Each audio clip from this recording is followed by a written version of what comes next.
Hi, welcome to my platform, Linda's TV show. If it's your first time of coming across this platform and you like what I do here, my dear good friend, you are welcome. After watching this video, please put on your notification bell to all notification. Is very important because it will enable you to know when I upload a new video. To my old subscribers, my old followers, to those who are dedicated, who always watch, share my video, oh, what can I give to you? May God Almighty bless you all and grant that your heart desires. In this platform, I upload video on daily basis based on what is happening in Nigeria and in Biafra land. After watching, please share and subscribe. And I also sit down here to watch the video together with you. Then we'll come to the comment section to say our opinion. You are free to criticize, but let us always do it constructively as we go into today's video.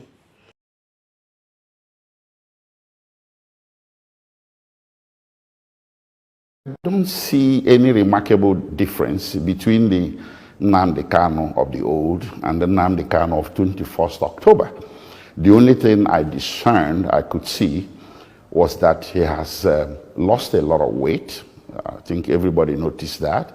So I do believe that the loss of weight has a whole lot to do with the conditions of his detention in Nigeria, which is very restrictive and uncomfortable and very degrading. And I think also it's indicative of what he passed through in Kenya when he was renditioned there in late June 2021. So apart from the weight loss, nothing again what you see? Before his rendition, Nnamdi Kanu was receiving treatment for a heart condition called heart murmur. And, of course, he has an extreme form of hypertension. His medical report is a matter for public consumption through the facility of the processes we filed in that regard. He was receiving treatment in Texas, United States, back in February this year for that. And when he entered Kenya sometime in May, he also made contact with a hospital in Kenya to treat these conditions. And these conditions persist.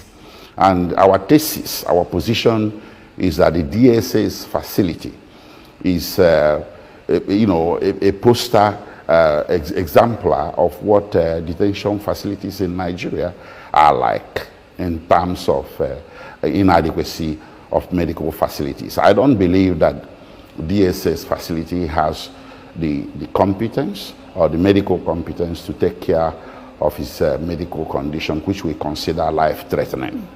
Okay, now we don't finish for his appearance. Many Nigerians want to know what happened inside the court during the trial. Even doctor people, journalists, were supposed to bring out information. They don't allow some of them enter inside the court.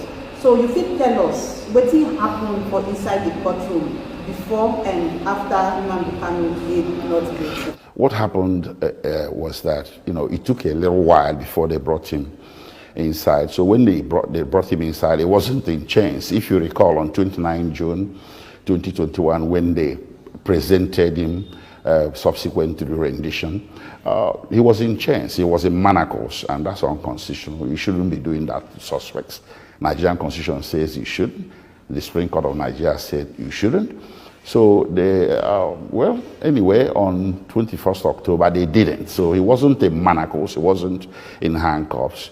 So he walked freely inside the confines of the courtroom, and, he received salutations from his counsel and gathered other people who were in the court, and we had opportunity to have photo opportunities with him. We snapped pictures with him, and it was a more relaxed atmosphere from what it was the last time he wasn't presented in court. It wasn't raucous, it wasn't noisy, and only few people were, of course, allowed inside the courtroom, and I believe that had more to do with the COVID protocols. Of course, the prosecution made a presentment of the amended charges. If you recall, they had amended these charges a few days to the hearing. And again, they did another amendment, which I considered more of sua sponte on the spot. And of course, there was no opportunity that the defense has. I don't think we were given sufficient opportunity to go home and study these charges to see how our client would respond to them. But again, the judge wanted a plea to be taken, and that's exactly what happened. So a plea was taken, and I don't think that has prejudiced the challenges, the constitutional challenges we have to these charges, which will come up on the 10th of November.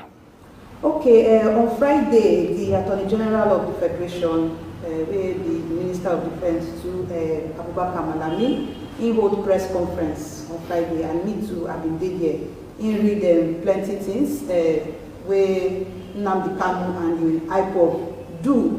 Some of the things we talk, he say, in some accused for Nnamdi Kanu, saying instigate violent attacks for democratic institutions like correctional centers, police stations, INEC offices, and others between October 2020 and June 2021. As Malami talked this thing on Friday, you don't tell your client, Nnamdi Kanu, about this latest developments. You have asked me this question now about the press conference that was done by the Attorney General on Friday. It's quite surprising that a day after these hearings, I think it was a day after or 2 days after, the Attorney General saw the occasion to address a press conference, that is diametrically removed from what happened in court. You see, Attorney General should be reminded that, despite his duality of role under Nigerian Constitution, he's also the Attorney General of everybody. His job is not regime protection. His job is to uphold the law and see that justice is done to every Nigerian citizen, and even foreigners who happen to find themselves in Nigeria. What he appears to be saying on Friday is akin to saying that the witch cried at night and the baby died in the morning. Therefore, the witch killed the baby. You see, he read off all these allegations without substance. He never presented any evidence. And we have this particular one concerning the NSAS protest. We had commissions of inquiry across the country, particularly in Lagos, and I think they had one in Imo State as well that I know personally about, and there was nothing from any of these commissions of inquiry that returned an indictment of Mazi Nnamdi Kanu or IPOB in the aftermaths of the NSAS protest. So that accusation was made in bad faith, and it's intended to poison the minds of the public and also to prejudice the mind of the court as well. It's a highly prejudicial interview, and we are studying the contents to see whether there is going to be any legal reactions that should come from our side. Okay, we never finish with the accusation where Malami knocked for Nnamdi Kanu head. He also thought, say, on 21st October 2020, your client do online calling radio program for when you use Radio Biafra to instigate IPOB members and NSAS. Wait, listen, I understand the question. You see, this matter is sub judice. I want to break it down. No, I can't allow us to go into an excursion of what is before a competent court of law in Nigeria. If the Attorney General doesn't want to keep the rules of sub judice, this is a matter before the court. If he has any evidence that our client was caught up in any wrongdoing or criminality, he should know better than anybody else that the proper forum for presentation of that evidence is a court of law, not calling press conferences. So if the Attorney General is preempting the Nigerian judiciary, if the Attorney General is disrespecting the Federal High Court, I will not play that game and stay here and disrespect the Federal High Court. I will wait for him to come before the court with any evidence that he claims to possess, so we can meet him in court toe to toe. If there was any radio program, a respected respected medium like BBC could have been aware of it more than my humble self. So if the Attorney General monitored any radio program, I think there was something about a radio program that was monitored in Enugu, not in Abuja. And you begin to wonder, what is Nnamdi Kanu doing, facing a federal high court in Abuja? He should be facing a federal high court in Enugu. So there are just so many issues here bordering on prosecutorial misconducts of the extreme degree, and these things will be ventilated better within the confines of where we have the privilege of ventilating these things, which is the courtroom. I should not be seen to be subjecting or succumbing to these antics by the Attorney General of subjecting Nnamdi Kanu to a media trial. You said the press conference was on Friday. Today is Saturday. So I'm telling you, we are studying the contents of the press conference to see whether it is necessary for us as lawyers to join issues with him in the media or to wait for him in open court. Well, that brings me to the constitutional action that I brought on behalf of Nnamdi Kanu before the High Court of Abia State. That action, as you all know, is called Fundamental Rights Action. And same Attorney General has filed an application before the High Court of Abia State requesting for extension of time to respond. So why did he now turn around, instead of responding to the suit that I filed in Abia State or filing whatever he has before the High Court in Abuja? Now he turns around to come before the media to be spewing out all these accusations that lack substance and material evidence. So that is the question. The question, again, I'll repeat, is if the Attorney General has something that he believes to be cogent and material, he has a forum where he should present those things, and that forum is not before the Nigerian public, but before the courts of the land, which are now considering the various processes that are ongoing before them. You were responding to the accusation by the Attorney General of the Federation, where he talks, Nnamdi Kanu provoked IPOB members and the ESM members to carry out the killings of APC chieftain Ahmed Bola and the husband to late Gigi of NAFDAC, daughter Akunyili, Mr. Chike Akunyili, say now him now instigates IPOB and ESM members to carry out those killings. How do you react? Well, regarding these accusations by the Attorney General that Nnamdi Kanu instigated certain killings, including that of Dr. Akunyili and the APC chieftain and the others, the unrest that we have in Anambra State at this point in time. That's what I think he's referring to. I am here to tell you that we have charges in open court. The Attorney General have filed charges that don't contain these allegations. So I think the best place to address these allegations, or if he has any evidence, is the courtroom before the Federal High Court. Coming to the Nigerian public to begin to adduce new allegations that are different from what is before the court, I think is improper. Now maybe talk about within concerning this and the Anambra elections. The elections will happen November 6th. So what do you think about the democratic dispensation of your clients as it relates to the November 6th election for Anambra State? Well, you see, there are more important issues in Nigeria than elections. Elections can come and go, but those issues will remain. The issues are clear, that a lot of people who are Nigerians are no longer happy being Nigerians. It doesn't make them unpatriotic. It doesn't make them criminal. One of the ways citizens express their unhappiness with the system or with how their country is going is by engaging in agitations. And my clients happen to be engaged in agitation. And that agitation is informed by their right to self-determination, which is not a crime. I don't think criminalizing the demand of a people, of millions of people. You see, this is beyond IPOB.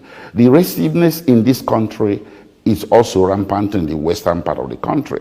And parts of the north are also restive. I'm not talking about the terrorists in the north, but civil restiveness. So it indicates an overall unhappiness that is coming from vast majority of Nigerians with the way things are, with the way the system is structured. And that is something that does not deserve a bullet.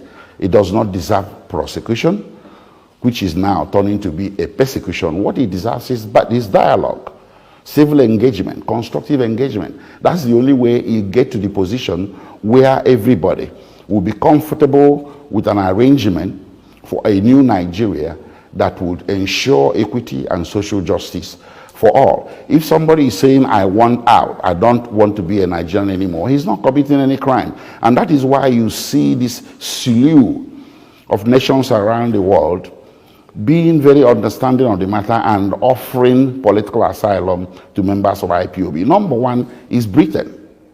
You see, if what IPOB is doing is illegal, is criminal, why would a major power like United Kingdom consider that IPOB members are entitled to asylum in UK? You see, the basic requirement for asylum all over the world is guided by this. Anybody that possesses a well-founded fear of persecution simply because he possesses, he subscribes to a political opinion the government of the day is wishing to suppress by means of punishment of some sort, that qualifies you for protection, for refugee status, for asylum status. IPOB members have been found across the world as a people that possess a legitimate political opinion, which is self-determination, that the government of the day is wishing to suppress by means of punishment of some sort. That is what we are dealing here. It's bigger than any election. And anybody that is asking you for a referendum is conducting himself within the framework of the law. He's not asking for war. You shouldn't face him with war. A referendum is a civil demand, and it had produced very good results in the past. Within the Federation of Nigeria itself, it was a referendum that created the fourth region of Midwest. And outside of it, it was a referendum that they took western part of Cameroon from Nigeria and gave it to Cameroon, and took the former Sadana province of Cameroon and gave it to Nigeria, the present-day Adamawa and parts of Taraba states. So what we are talking about here is not a situation that requires the government to prioritize the levying of violence against the people that are not violent. Okay, now election matters we talk about. My next question is say, your client Nnamdi Kanu, you know whether he don't give any order, say making members no vote for the upcoming election for Anambra State. You know whether he don't talk say no election will vote for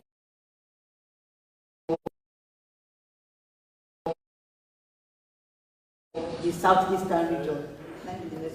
I can tell you on good authority that what concerns Nnamdi Kanu at this point in time is this question. The question is that the prosecutor, the Federal Republic of Nigeria, has lost her jurisdiction, her authority to try him in court because of the extraordinary rendition. This is what he's confronting right now. Nothing compares at all. That is the most important task at hand, that someone would be subjected to such flagrant violation of international law and the municipal laws of Kenya and Nigeria, and then you think you can subject that person to trial? No, you can't. This is what concerns my client Nnamdi Kanu at this point, and that's what we are dealing with. So what did they try to say the Anambra State election no concern them at this time? What I'm trying to say is that the matter of the moment that the Nigerian public should concern itself about is what happened to him. If it's not important, I don't see why a very strong, advanced, powerful nation like United States should be filing something in Nigeria requesting for extradition of Abakari to the United States to answer to some criminal allegations. If that's not important, all they needed to have done is to come to Nigeria and rendition him by force. So this is a very important subject that I think Nigerian public should avert its minds to. And the second one I want to point to is the what I have seen as the reluctance of the British government to exact her diplomatic influence over this matter. Nnamdi Kanu is a dual citizen. At the very best, he's a dual citizen. As the very worst, he had publicly renounced his Nigerian citizenship. But let us assume, for purposes of this conversation, that he's a dual citizen of Nigeria and Britain. That does not justify Nigeria renditioning him in this way. Britain wouldn't have renditioned him as well. Britain has a public policy against extraordinary rendition that dates back to 1984, when Nigeria attempted to rendition Omar Diko. It didn't succeed, but it drew countervailing and strong diplomatic responses from Britain. Britain cut diplomatic relations with Nigeria for 2 years. They arrested 17 persons, convicted 4, who served between 6 to 8 years imprisonment in UK, and they were subsequently deported. And the Nigerian aircraft that was going to be the vessel for the rendition, was interdicted in Britain. So that sort of response is what we expect could have occurred in this situation of Nnamdi Kanu. Whether it's going to occur, I don't know. I don't know what they are doing, covertly or otherwise. But we haven't seen any strong actions by the British government towards the direction of protecting the rights of their citizen, Mazi Nnamdi Kanu. The allegations still they say the sponsors of Nnamdi Kanu and IPOB, then some day Nigeria, some day abroad. How you go take react to this story where they fly up and down? Well, talking about sponsors, I think all sponsors should be named. They should start by naming the sponsors of Boko Haram from even before the present government came to power. The sponsors of Boko Haram were well known to government. They said it themselves, even recently, that they know the sponsors of Boko Haram. Why are they not naming them? So let us have a situation where you name sponsors of everything.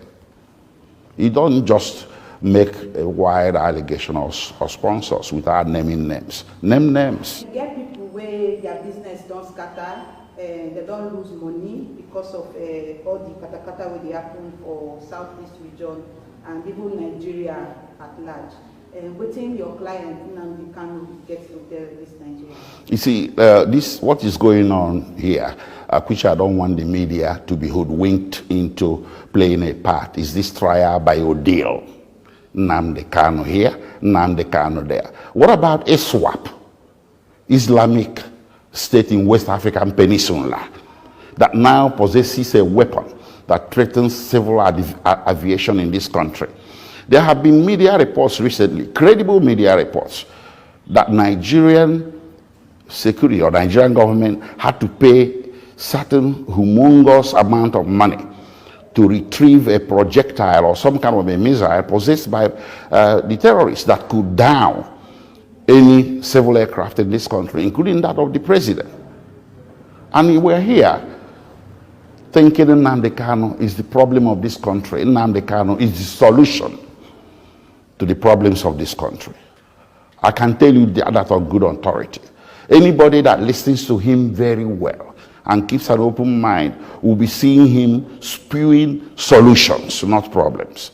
The problems of this country are bigger than what we are talking about. So making him the poster boy for all the problems of the country is the most unfortunate thing that has happened in recent times. It is trial by ordeal.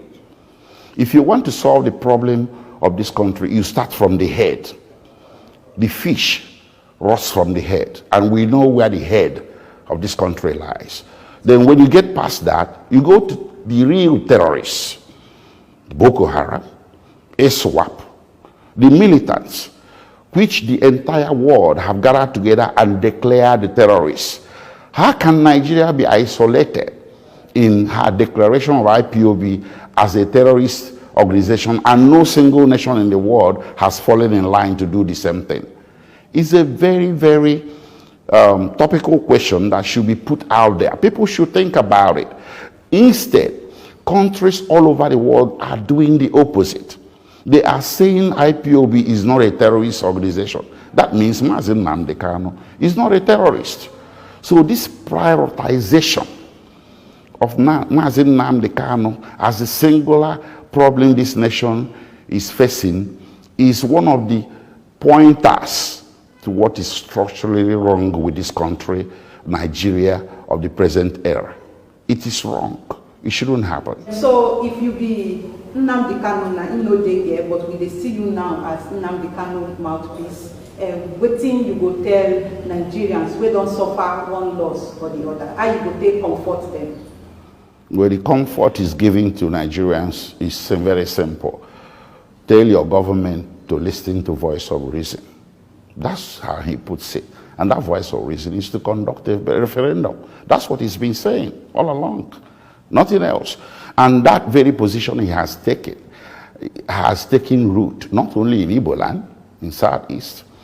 He has supporters, millions of supporters across South. And he's also garnering supporters in middle Nigeria and even up in the north. Nnamdi Kanu is the voice of the downtrodden. Anybody, in fact, he represents, the voice of justice. So if you listen to him and as a government and keep an open mind, what he is saying really is not something that should threaten the state. It's something that, in the end, will benefit everybody.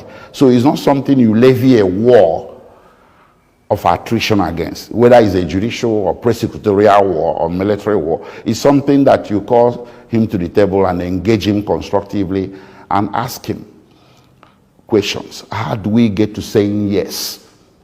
He's not a lone voice in the wilderness. He represents the voice of millions of people that cuts across Nigeria.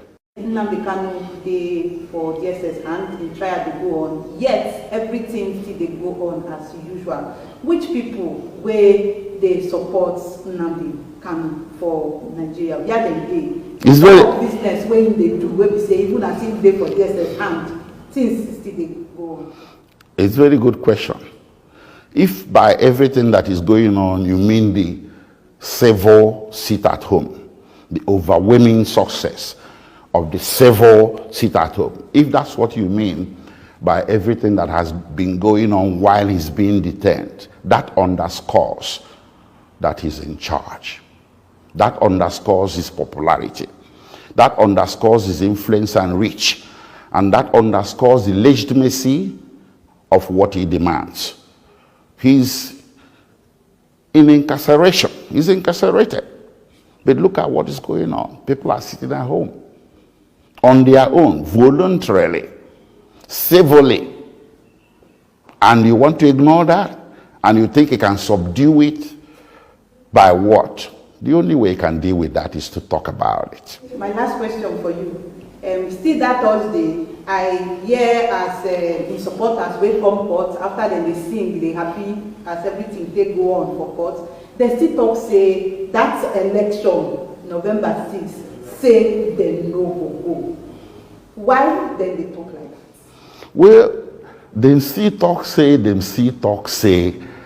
me, I dey still the talker. The most important things in this country are not being talked about. Why are we married to elections within a system that is so dysfunctional that even your elections are highly questionable? That's what I think Nnamdi Kanu seems to be saying. So it goes beyond the election boycott or this mantra of no elections. He's instead saying there are issues that are more important than elections that need to be addressed first. Why this obsession with the elections within a system that is so sick, so dysfunctional, that when you deal with these issues first, elections will come naturally without any let or hindrance. Hello, my wonderful people. As we have finished watching this interesting video, Please, I want to see your comment, your contribution, your opinion in the comment section. Like I said earlier, let us do it constructively. Tell me what you think about this video that you have just watched, and also about the platform. If you haven't subscribed, what are you waiting for? Please remember to subscribe, put on your notification bell, share this video, and remain blessed.